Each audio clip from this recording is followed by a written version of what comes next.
સુરતની ડિંડોલી પોલીસે એક એવી લૂંટનો ભેદ ઉકેલ્યો છે જેમાં રક્ષક જ ભક્ષક બન્યો હોય તેમ દુકાનનો માલિક જ સૂત્રધાર નીકળ્યો છે। ડિંડોલીના કરડવા રોડ પર આવેલી મહાલક્ષ્મી જ્વેલર્સમાં થયેલી લૂંટની ઘટનામાં ચોંકાવનારો ખુલાસો થયો છે। દેવામાં ડૂબેલા જ્વેલર્સ માલિકે વીમાના પૈસા કે દેવામાંથી બચવા માટે પોતાના ડ્રાઈવર પાસે લૂંટનું નાટક કરાવ્યું હતું। પોલીસે રાજસ્થાનથી ડ્રાઈવરની ધરપકડ કરી છે જ્યારે માલિક હાલ ફરાર છે। સુરતના ડિંડોલી વિસ્તારમાં કરડવા રોડ પર આવેલી મહાલક્ષ્મી જ્વેલર્સમાં થોડા દિવસો પહેલા લૂંટની ફરિયાદ નોંધાઈ હતી। પોલીસ જ્યારે તપાસમાં લાગી ત્યારે કડીઓ મળી ન હતી, પરંતુ ઝીણવટભરી તપાસમાં આખી ઘટના સ્ક્રિપ્ટેડ હોવાનું બહાર આવ્યું હતું। આ લૂંટ કોઈ ગેંગ નહીં પણ ખુદ જ્વેલર્સના માલિક નારાયણે જ કરાવી હતી। પોલીસ તપાસમાં ખુલાસો થયો છે કે નારાયણ પર મોટું દેવું થઈ ગયું હતું। આ દેવામાંથી છૂટવા માટે તેને પોતાના ડ્રાઈવર સાથે મળીને લૂંટનું કાવતરું ઘડ્યું હતું। યોજના મુજબ દુકાનમાં અસલી દાગીના હટાવીને તેના બદલે નકલી સોના ચાંદીના દાગીના મૂકવામાં આવ્યા હતા। ત્યારબાદ માલિકે ડ્રાઈવરને લૂંટની ટીપ આપીને લૂંટ કરાવી હતી, જેથી તે લોકોને કહી શકે કે તેની પાસે હવે કશું બચ્યું નથી। ડિંડોલી પોલીસે ટેકનિકલ સર્વેલન્સના આધારે લૂંટ કરનાર ડ્રાઈવરને રાજસ્થાનથી દબોચી લીધો છે। ડ્રાઈવરની પૂછપરછમાં માલિકના પાપનો પર્દાફાશ થયો છે। જોકે મુખ્ય સૂત્રધાર જ્વેલર્સ માલિક નારાયણ હજુ પણ પોલીસ પકડથી દૂર છે। હાલ પોલીસે આરોપી ડ્રાઈવરની ધરપકડ કરી છે અને ફરાર જ્વેલર્સ માલિકને ઝડપી પાડવા ચક્કો ગતિમાન કર્યા છે। ડિંડોલી પોલીસ સ્ટેશનમાં શ્રીનાથ સોસાયટીમાં આવેલ મહાલક્ષ્મી જ્વેલર્સમાં તારીખ 26/2/2026ના રોજ બપોરે આશરે 1:30 વાગ્યાની આસપાસ જ્વેલરીના શોરૂમમાં લૂંટનો એક ગુનો બનેલો હતો, જે અનુસંધાને ડિંડોલી પોલીસ સ્ટેશનમાં એક અનડિટેક ક્રિમિનલ કેસ રજીસ્ટર કરવામાં આવેલો હતો।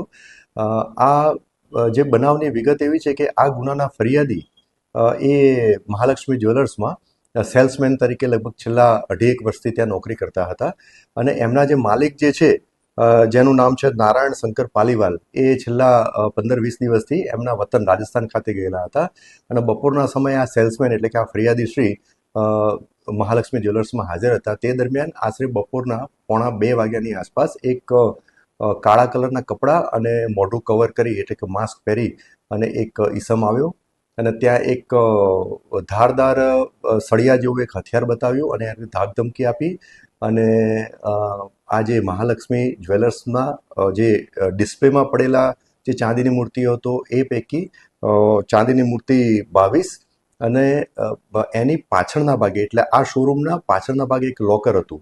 એ લોકર જે તે વખતે ખુલ્લું હતું, એમાં ચાવી લગાવેલી હતી કારણ કે આ ડિસ્પ્લેના જે દાગીનાઓ હતા એ બધા ચેન્જ કરવાના હતા। તો એ લોકરમાંથી મૂકેલ જે અલગ અલગ ટ્રે હતી એમાંથી 2 ટ્રેમાંથી 24 સોનાની બુટ્ટી એમ મળી અને કુલ 3,57,000નો મુદ્દામાલ જે છે એ આજે લૂંટ કરવાવાળો ઇસમ હતો એ લૂંટી અને ત્યાંથી નીકળી ગયેલો હતો। જે તે વખતે ગુનો અનડિટેક હતો। ખરા બપોરે એટલે બપોરના સમયે આ બનાવ બનેલો હતો, ભર બજારમાં આ બનાવ બનેલો હતો એટલે ગુનાની ગંભીરતા લઈ અને સુરત ક્રાઇમ બ્રાન્ચની ટીમ અને ડિંડોલી પોલીસ સ્ટેશનની સ્થાનિક પોલીસ સ્ટેશનની ટીમ એકબીજાના સંકલનમાં રહી અને ગુનો ડિટેક્ટ કરવા, આરોપી શોધી કાઢવા અને મુદ્દામાલ રિકવર કરવા માટે અલગ અલગ ટીમો બનાવી અને એમને કામ સોંપણી કરવામાં આવેલી હતી। સ્થાનિક પોલીસ દ્વારા લગભગ 70થી 80 અલગ અલગ રૂટ ઉપર સીસીટીવી કેમેરા ચેક કરવામાં આવેલા હતા। જે જૂના બાતમીદારો અને આ લૂંટનામાં અગાઉ જે આ પ્રકારના મોડસ ઓપરેન્ડીમાં સંડોવાયેલા આરોપીઓ છે એને પણ ટ્રેક કરવામાં આવેલા। તો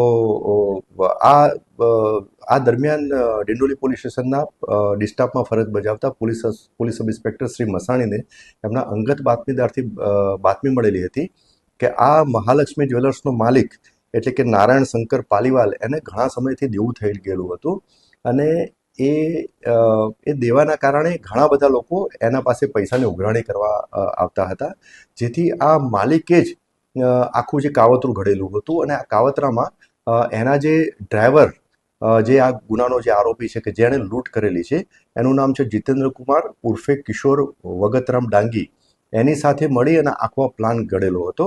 અને આ છેલ્લા 15-20 દિવસથી તો ત્યાં રાજસ્થાન બંને નીકળી ગયેલા હતા। બંને એટલે કે આ જે મહાલક્ષ્મી જ્વેલર્સના માલિક અને એ ડ્રાઈવર એટલે કે જે આરોપી જે છે જે અત્યારે ધરપકડ કરવામાં આવેલી છે એ બંને ત્યાં નીકળી ગયેલા હતા। માલિકે ડ્રાઈવરને તમામ વસ્તુથી અવગત કરાયેલા હતા અને એને મોબાઈલમાં જે મહાલક્ષ્મી જ્વેલર્સમાં જે સીસીટીવી કેમેરા લગાયેલા છે એનાથી આખું એને ગાઈડ કરવામાં આવેલું હતું કે ભાઈ કઈ વસ્તુ ક્યાં મૂકવામાં આવેલી છે, કઈ રીતે તારે જવું, એ રીતનો આખો પ્લાન કરી અને એનો પ્રોપર બ્રીફ કરી અને આનો લૂંટ કરવા માટે મોકલેલો હતો. તો આ સ્પેસિફિક બાતમી મળેલી હતી કે આ માલિક અને જે લૂંટ કરવા આવેલો હતો જીતેન્દ્ર કુમાર વગતરામ ડાંગી, એ બંને રાજસ્થાનમાં એક જગ્યાએ સ્પેસિફિક બીછીવાડાની આસપાસ કોઈ હોટલમાં રોકાયેલા છે. તો આ બાતમી આધારે અહીંથી સ્થાનિક પોલીસ સ્ટેશનની ડિસ્ટાફની ટીમ ત્યાં રવાના થયેલી હતી અને બાતમીદારના સતત સંપર્કમાં લઈ અને એક્ઝેક્ટ લોકેશન મેળવેલું હતું કે કયા હોટલમાં ત્યાં રોકાયેલા છે.